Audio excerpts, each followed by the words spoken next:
Hello, everyone. We're very quickly back here. Very quickly back. It is Tuesday Night Modern here at Top Deck Productions. I'm Jake Valentine, joined by Adam Owens. What do we got for us today is Billy Comminos. Ahoy, hoy. Ahoy, hoy. So, Billy Comminos, on Modern Green Tron, do you ever expect Billy to play Tron? He's played a couple times. He was trying to play 8 cards before. Last time he played Tron. Billy has a terrible habit of switching decks, but I think he wants to do well this time, so he's going to just mono-play the same deck, maybe? Also, how many participants we have? Did you count? In the league, I'm not too sure on the actual participants. I didn't have that much room to check. Seems like a pretty healthy amount. We had a couple new entries into the league. I know Mike Augustine has expressed interest in the league. I know you're trying to converse Ben Weinberg to do the league. Yeah, they have no choice. Yeah, no choice. Yeah, a lot of new entries. Interesting note, David Weisenberg, the defending champion, not in the building tonight. Not in the building. Not in the building. Both these players, they're going to be leaguing. Any Falk on Bant Spirits, he's with pretty popular deck now with some new cards from Course at 19. I think Billy has natural Tron in his hand.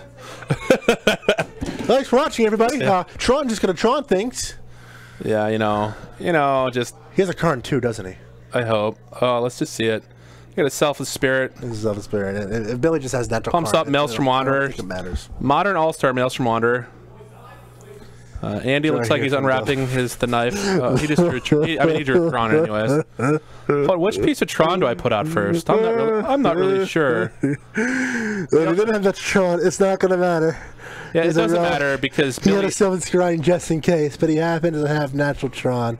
And he also has a Dismember in his hand. Isn't this fun, boys and girls? All right, we play Botanical Sanctum.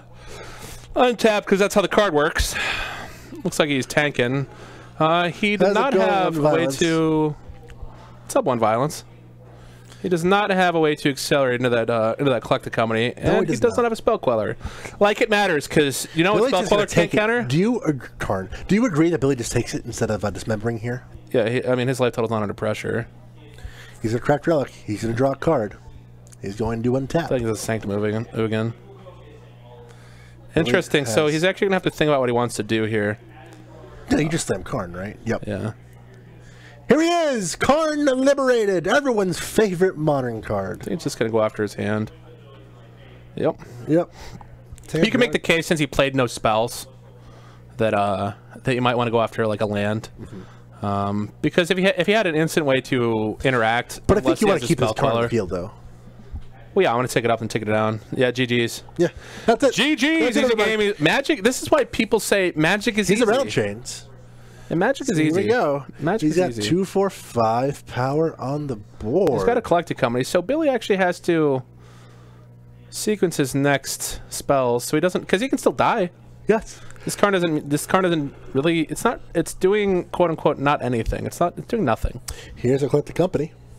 Yeah, it is. All right, let's see what he gets here. Spell Queller is not going to help. Selfless Spirit. 2. Another Spell Queller. And he has a Lord. Does he hit 2 Lords? I don't think he has any Lords. Oh, is that another Spell Queller? Yeah, it's another Spell Queller. 2 Spell Quellers, Rattle Chain, Selfless Spirit. I think I'm definitely going to get one Selfless Spirit. Hierarch. And then I'm probably going to get a Rattle Chains because there's literally no difference between Rattle Chains and Selfless Spirit. They both have 2 power. Correct. So it doesn't really matter to me. Rattle Chains at least has a secondary ability of being able to counterspell. So it looks like he's just trying to pump his Mausoleum Wanderer. So it can be 1, 2, 3, 4, 5 damage to the Karn, probably. Do you care about Karn? He's want to get his life total down. See, this is the decision. Look, if you cannot kill the Karn next turn and Billy has nothing, then if he wipes the board, then you're actually just dead. Yes. What's that for? He's attack for 2, 4, 1, 2, 5, 3, 6, 7. Yep. 7 at Billy. Billy. Just at Billy. He's on the 8. So the problem, I do not like this main deck. I don't see if he draws Ugin right here, I'm going to flip this table. So Ugin or Ulamog. Ulamog's not going to do it. Is there a second tower in his hand? He has 10 mana though. Oh, he does? Yeah. How lucky. Yeah. That's 3, 6, 7, 8, 9, 10 mana. So he I'm can just play. Going to obliterate his board. He can play Ulamog. He can minus Karn and say, "Good luck." Probably just gonna eat his Selfless Spirit. Rattle Chains, sure. It doesn't actually matter. Yeah, these cards are exiling, so it's completely irrelevant. He's gonna cast this. He's gonna get two more power guys. He's probably just gonna get the 2 Selfless Spirits. Yeah. Yep. So here's the worry, right? Because you could have threatened lethal. What I was saying is I'm not a huge fan of the main phase Collected Company, because you could play around all this playing Collected Company. Yes. If you can't kill the Karn, I don't see the reason of doing that. Or if you can't kill Billy, I think it's kind of like playing instant speed with elves. Yes. I want to collect Company at the end of his turn. So Billy is a very skilled magician, obviously, and all of you should praise young William. We cycle Horizon Canopy, you get another Rattle Chains. The Rattle Chains, we have the M19 Spirit Lord in hand as well. So it actually doesn't matter. Ulamog's such a fun card to play against on turn 4. Yeah, I mean, everything that went on here is very skill testing. Billy literally has played the cards he has drawn. He has drawn one extra card this game. He's attacking in for... Look, if I didn't want to play him, I'm not going to put him in my deck, right? This is an attack for 6. Why else would you put a card in your deck? Yeah, it's not lethal. You right. Jake, you can do math. Billy's down to 2. He needs something. A way to wipe his board. And it cannot be that this member is actually dead now. It has to be Ugin. Finn and Stone, unfortunately, Billy would be dead. Yeah, obviously. Billy has the Ancient Stirrings in hand. He's going to crack this Chromatic Spear. He's going to make it green. He's going to draw a card. He still has to spike. It's a forest. You can Ancient Stirrings, though, in 2. Ancient Stirrings. He can give his Utamog Vigilance. 3. EE's good. 4. 5. EE, he can EE for 1, unless he has a second way to filter. 1 doesn't. So it looks one like doesn't matter because there's so many different variants. I said unless he can filter. If he goes to so the problem is he's got a 1, 2, and 3. Stoneforge too powerful for modern. Yeah. All right. So Billy's just cycling this for free. He's not gonna get it.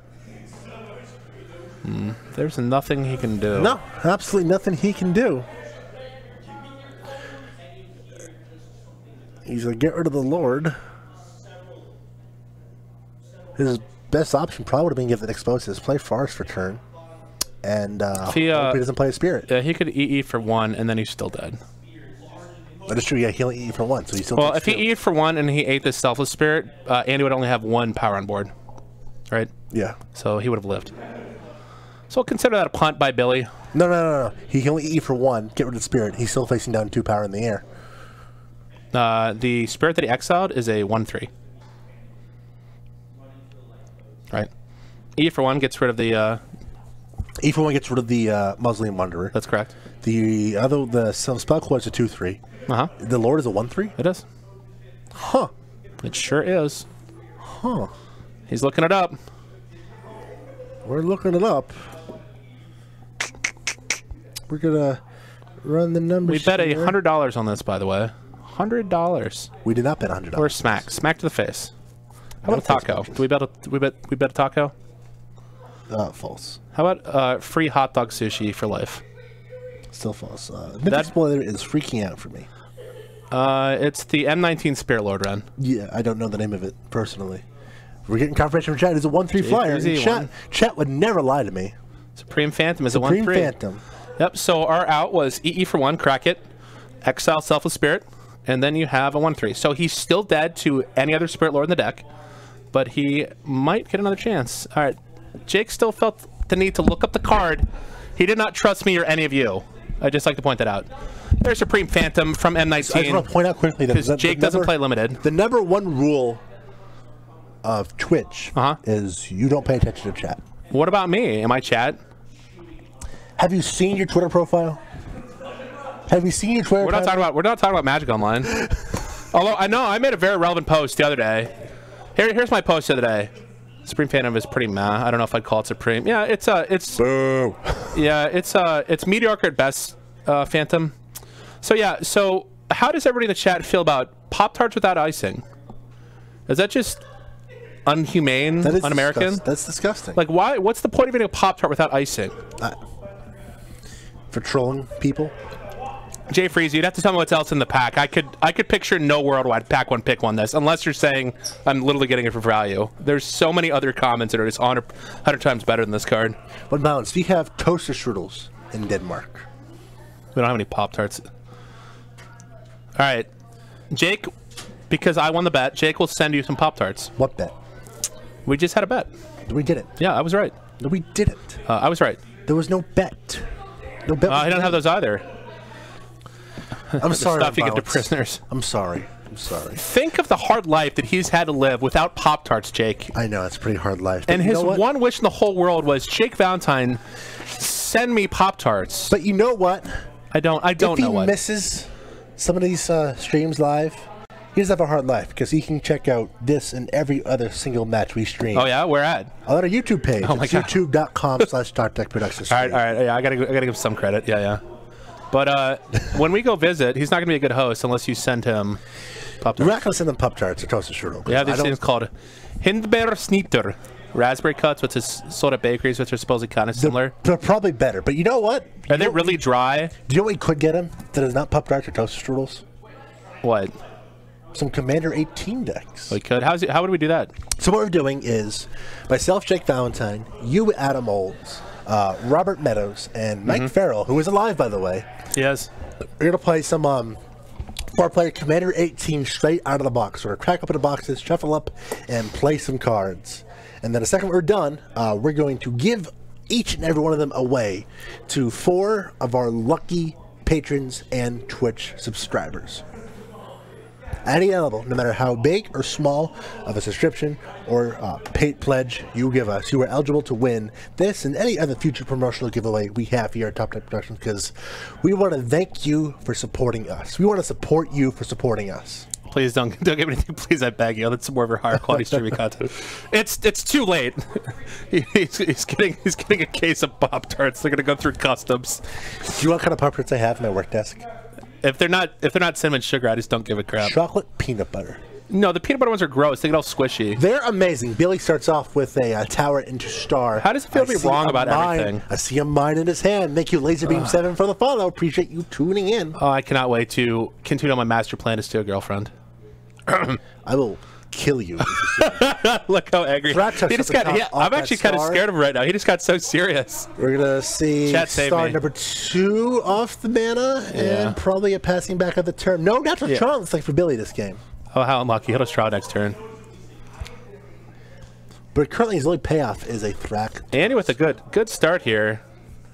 Here comes the Sturdy Silence. Billy immediately trades in the Chromatic Star. He'll take one. He'll take Andy's 2. head is pretty. Yeah.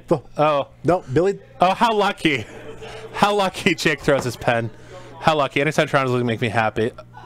Jake, how do you feel about that? So Billy Comminos, all 2 of these games so far, has had natural Tron. This time through a Stony Silence. He cannot. He can only not activate. My voice goes monotone. I'm not getting excited right now, but Andy gets to untap with 4 mana available to him. All right, now he drew some. Now he drew some Phantom, magic cards. Spirit, and a Mausoleum Wanderer in hand. So Andy's board is pretty good, and Billy currently cannot do a thing about it. But he can't. But he could just draw, like another Tron land and cast an Utamog in his hand. He has a non-tower land in his hand. Adding which is evil punish self. Yeah, I welcome our Tron overlords. Yeah, there are 2 things you don't mess with in life: a person's eternal format deck and their significant other. Billy's been taking some damage as he plays the Mine. I don't know. Do you consider Popper an eternal format? Because we had some people talking smack about Popper earlier. I think, we'll did a double check on Billy's life total. I think he's lower than 19. This is why I play In Effect. No interaction. What was the hit off of? Yeah, 18. Yeah, because he hit the 1 hit off the Hierarch with Math is 2 Hierarchs in hard. play. Thank you, Affinity Player, for the follow. Thank you for tuning in. Thank you for giving us the follow so we go live. So Billy's looking for literally any card in his deck. The best draw here would be a Sanctum of Ugin. Correct. Because he could crack it. If my deck goes away, I'm probably done with MTG. What is your deck there, Kentari? Clip the company for Andy. We see Selfish Spirit. I don't like a rattle change. I don't like main deck. Supreme Phantom. He's trying to go for the Lord Hexproof, I'd imagine. I don't know. I just really value. I'm not sure if he has Ugin or not there in Tifa Lockhart. I'm not sure. He has Supreme Phantom and a Selfish Spirit. This Mausoleum Wanderer is going to get pretty big. And he's going to attack with both the Wanderer and Selfish Spirit. So it actually does no extra damage. It's a wash. No, he gets 1 extra point. Oh, off the other Lord. Yes. Okay. All right, Billy with the slow roll. Oh, how lucky! How lucky! Here it comes. Oh my God! Oh my God! How lucky! The sealess sucker. Billy's still at 12. However, Billy has a backup Ulamog in his hand. Billy actually has to go after. He has to go after the Supreme Phantom and the Selfless Spirit. 1, 2, 3, 4, 5. He could. Okay, yeah. He's going after the Mausoleum Wanderer and the Merfolk and Modern Legacy. No, it's not going to go away. The only thing that I could see going away is maybe Mox Opal. People have been speculating heavily on KCI getting banned. I just don't see that happening. Andy drew a second collected company. Is he going to go? I wouldn't go for main phase here. I'd just attack and pass the turn.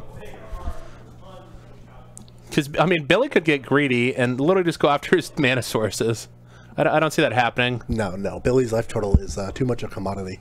Are you surprised he didn't get rid of the Stony Silence? Back for 6. I'm not, because he would have too hard of a time not dying. You sure about that? Because he's looking at a lot of damage in the air. Remember, he has a Thrag Tusk. Now he can crack for green. He can't. He cannot crack for green. No, he can play the other one. Crack for green. Nope. Yeah, he still can't get there, right? 3, 4 to 5. Like 6. Him just getting rid of the Stony Silence means that he can untap, play crack Oblivion Stone, and play Thrag Tusk.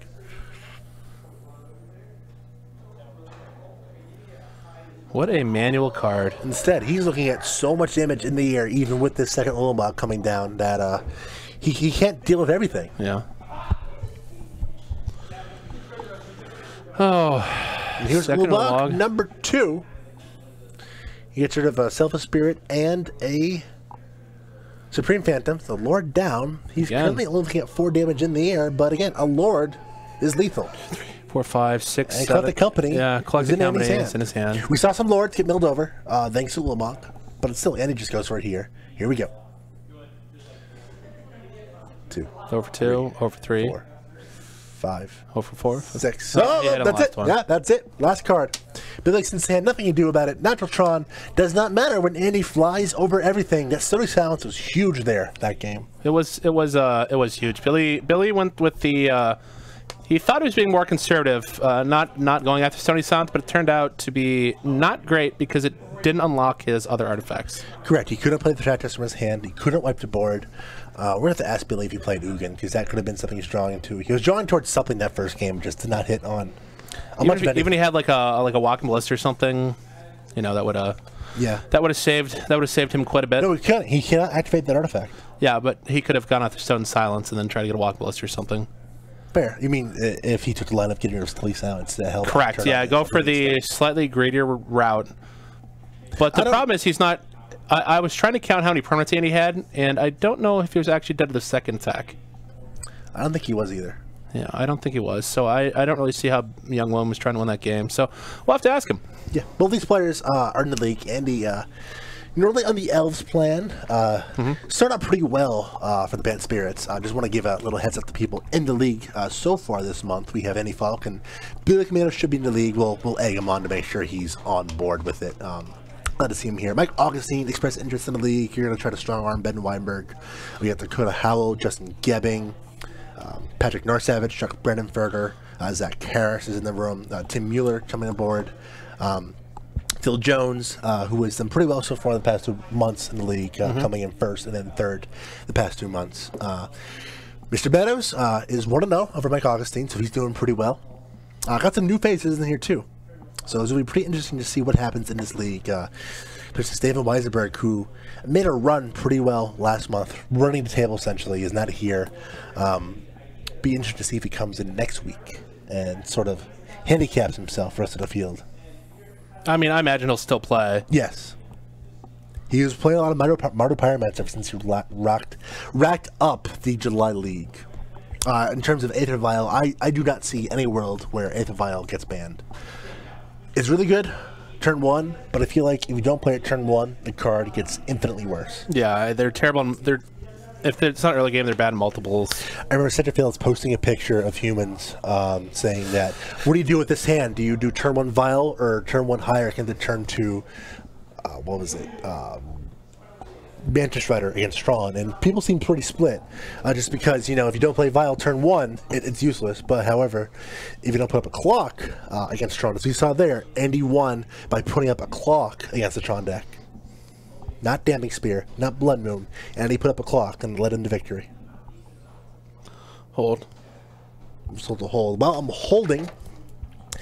Remind you that don't forget to follow us here on Twitch so you know when we go live. We do go live 4 nights a week, doing Modern Tuesday and Thursday. Mostly Friday as well for Friday Night Magic. And we also do Standard on Wednesdays. We have some events coming up too. We have our Modern PPTQ coming up September 1st. Excuse me. As well as our team tournament featuring Standard, Modern, and Legacy on September 8th. We have a Legacy event coming soon as well. So keep an eye out for that. Keep your eyes peeled to our Facebook page at facebook.com/CopTech Productions for more details as well. We got some agree or disagree. Normally people call it fact or fiction. Because of the card, fact or fiction. We call it farce or folly, then they're both lies. Can you call it steamargery after the different version? Reverse fact or fiction? Yes. They call it Adam or Jake. You can make any you can decide which one's which. Okay. All right. Counterspell is too good for Modern. False. I mean, counterspells are not going to fix the control decks.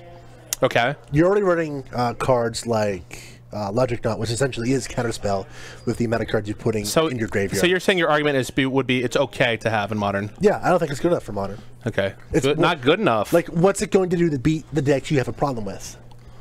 So it depends. Would I rather play an actual counterspell or Remand? It all depends on the deck, right? It depends on the deck, yeah. Decks like Storm, decks back like Split a Twin, they want to draw the cards. They want Remand. A traditional counter deck probably wants the traditional counterspell, as in counterspell Logic Knot, because it doesn't care. Do you think people would stop playing so many cryptics and just play straight up counterspell, or do you think that the actual draw is more important? I think you have to draw. It would let you play a different style of deck as well, because I could stick a threat and still protect it. I think the additional modes on Cryptic Command are too important. Being able to bounce a permanent or tap the opposing team is too important for the counter. We've seen a lot of people playing control decks, tapping and drawing to sort of hold the tide to get to their sweepers. All right. I think the most important card for control decks is something to win the game, not something Deprive is fine for Modern. Deprive is conditional. People stop playing Logic Knot. But again, you're just swapping out one. All right, next question. We're gonna limit these to a minute, Jake. Okay. Children should have dessert for every meal. True, because then they will soon realize that having dessert for every meal is not ideal. You'll get sick of it. So your suggestion is to let the children of America become obese. Then become solely obese. To teach them that dessert is not good. They will learn that they're getting too much of a good thing. Moderation is very important. But you can literally never have too much of a good thing. That is false. Name one thing you can have too much of. Merfolk would have trouble casting Counterspell, right? Because of the the Mutavaults, and you'd only be able to mono blue. Possibly. I can see Merfolk running some Counterspells. Oh, it's a Robert. I got spooked out because I'm like, I don't have a girlfriend anymore. All right, next question. It's not. This is a true or false. Waluigi's a time traveler who's Jake's real father. Waluigi sucks. Moving on. Depth and Taxis mirrors make for good magic. Define good magic, because it makes really strategic planning, and also it incidentally... Do you want that to showcase Legacy at the Pro Tour? Death and Taxis mirrors. I think Wizards want Death and Taxis mirrors, because those are the cards you can buy on an affordable basis. But they don't care about the secondary market of Eternal formats, right? I think they do, and they're never going to flat out admit it. That being said, I would much rather watch blue decks in Legacy than just straight up Death and Taxis mirrors. Right. Because blue decks are able to operate on multiple axes. All right, you have 3 seconds. Okay. We're going to limit these 30 seconds. All right. Next one is Adam will die lonely and miserable, but Jake's dad is Waluigi. False. To what part? Both. All right. The next one is the only people who like Boston sports are from Boston. The rest of the nation hates both the teams and the people from Boston. True. They can go after themselves. All right. The next one is, all right, true or false? Country music soothes the soul. False. Country music sucks. What do you like? Not country music. All right. Pop punk, metal. What's your favorite band? 80s pop. What's your favorite band? I don't have an answer to that question. Jake doesn't like music. Here. Who is my most listened to on Spotify right now? I had a favorite band, and the lead singer for this favorite band turns out is a pedophile. Yeah? Yeah. There are more newer cards in Legacy Denta than other Legacy decks, isn't there? So it would be a good reason why Wizards would... Yeah, if they had... Only if they had Brightling. So, in terms of my sports teams, I love the Patriots, I love the Red Sox, I love the Chicago Blackhawks, and I love Notre Dame. I could care less about basketball. Okay, I hate all those teams. Do you know what's to high school with Brady Quinn? Do you know who Brady Quinn is? Yes. Yeah. Brady was 2 years younger than me. He had fantastic hair. He did have some fantastic hair that was very, very. Why do you like Notre Dame? My grandmother brainwashed me as a child. Nick Foles can go to hell. I mean, I could have got a Notre Dame to play football, but I went to Ohio State because. Oh, Stu, who is? I went to the Ohio State University. My favorite band, or who is my most listened to?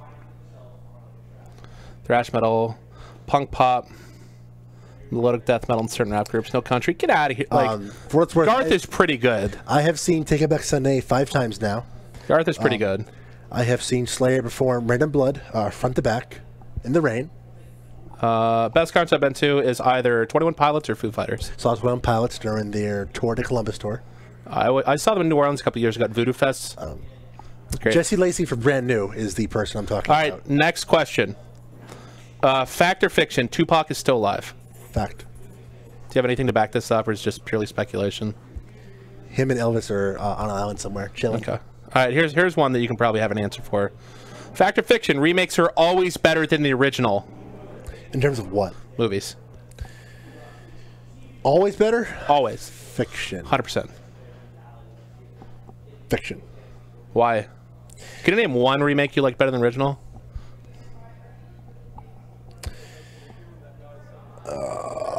Going deep here. Ghostbusters? What if they remade Stripes? How would you feel about that? I would be very upset about that. Yeah. Remakes are always not. I always was better. excited at the prospect of Ghostbusters and very upset with the actual execution of the movie. Is that because you're sexist or you just don't like it?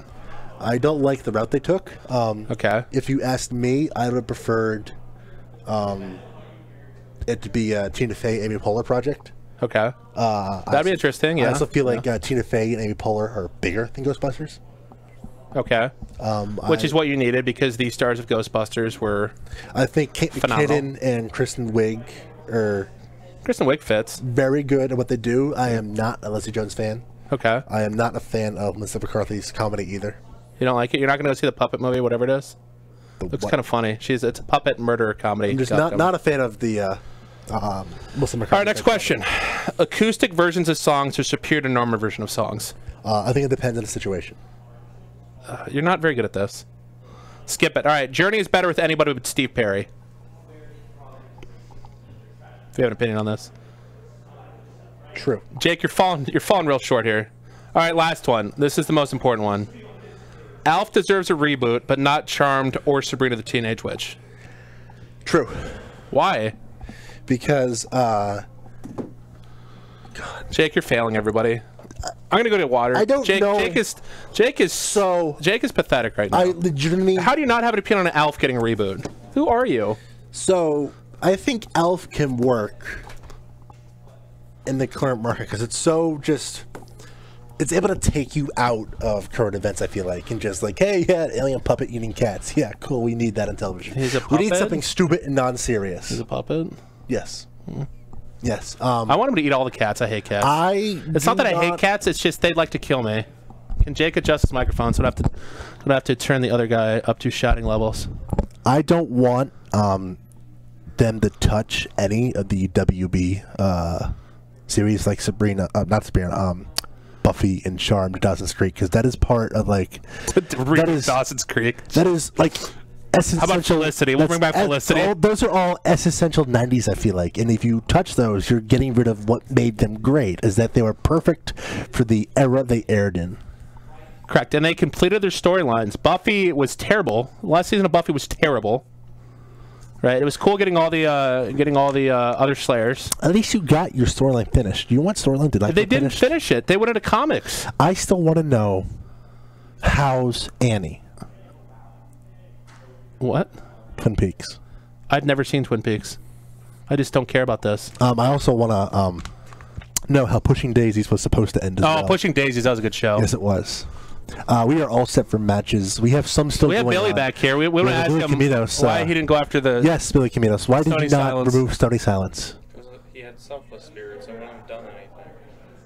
Billy's answer was he has selfless spirit, so he still dies. We counterpoint that if you get rid of Stony Silence, you can activate your Oblivion. Oh, and then he. Yeah, but you could have played Thragtusk next turn though and gained some life. Sure, I would have gain 5 life, but I'm taking more damage. So Billy's answer was he was dead either way. Billy thinks that Selfless Spirit saves Stony Silence. That was the answer that I heard. Billy's just looking at me like he's going to kill me. I have some questions for you. I have some questions for you, Adam. Yeah. You ready? Okay. Why do you still play Magic Online? Where you guys are like, oh, you should have exiled Stony Silence, and it's just a completely wrong move. I don't see how you win though, because he wasn't dead with 2 hits from the Ulamog. He had more than 40. He had more than 40 cards in his deck, right? Yeah. So if he didn't have another collecting company, he attacks me to 4 and I go to 1, and then I attack him again. I mill him, and then I need to rip a green source, play a Thragtusk. Actually, I do have one question. In the first game, you could have gotten EE with Ancient Stirrings. There's no engineered explosives in Tron, you idiot. What was the card then? Card then? Billy's saying he doesn't run explosives. We saw a card with art that looked a lot like explosives. Was it Chalice? There's no Chalice in. I could have sworn there's Stirrings. What was it? It was like Star. It might have been a sphere. Oh, okay. Spellbomb in there either. So. It was a Pyroclasm. The correct answer is for Billy to run better artwork. Why in the hell would Mono Green Tron run engineered explosives? Because you can activate it for 1 and 0, obviously. Next question. Hey, Adam, I have a question for you. Why do you still play Magic Online? Because I'm trying to go Motor Broke, and I can't. How did that go for you, by the way? It went miserable. So I started off with 25 ticks and 150 play points. And on Life Tilt, I just bought a bunch of treasure chests. Treasure chests are random 3 cards, and they can be anywhere from complete crap to really good cards. So I opened such hits as Ensnaring Bridge, Mox Opal, Walking Ballista, and then I opened a Nexus of Fate, which was like 60 tickets. So after trying to go Motor Broke, I ended up with 105 tickets and 1,200 play points. So not well. I want to finish off this post-match news with some world news in the world of video games. Okay. Yesterday, do you know Dragon Quest comes out next month, and that's all that matters? I did. Yesterday, IGN published a review of Dead Cells, which is a really cool, I heard about really cool Metroidvania roguelike that encourages speedrunning. It looks really neat. It's been out for months. It's been out in early access for months, but it's now seeing actual release, particularly the Nintendo Switch. Yeah, the Nintendo Switch review turns out it looked really familiar to some people, and that's because I want to make sure I credit the correct channel. Give me 1 second here. IGN's video review for Dead Cells on Switch was the same exact script as the Boomstick Gaming review, which came out at least a week, if not 2, prior. They will have a new review within the week, and they have fired the editor responsible for it, who just became the Nintendo editor. The moral of the story, and I say this as someone who used to freelance in the world of video game journalism, is that if you take any type of shortcuts, people will find out and you will get blacklisted completely. It's not worth it. Just like in life, it's not worth it. And this is kind of relevant to Magic too, because there'll be times where you're constructing a deck and people will say, "Oh, you don't need this land. Just run the Volume Wilds or Timberrunning Expanse or whatever. Just run the worst land." There's a reason why fetch lands and shock lands and dual lands are so important.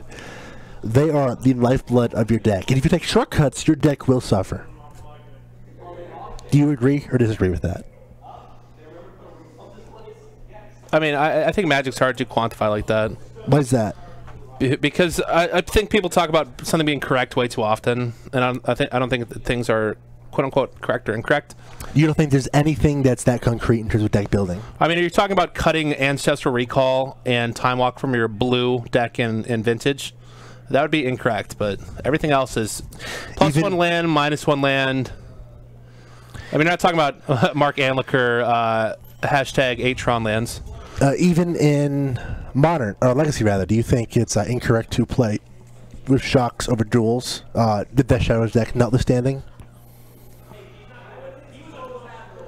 I mean, well, in a vacuum, yes.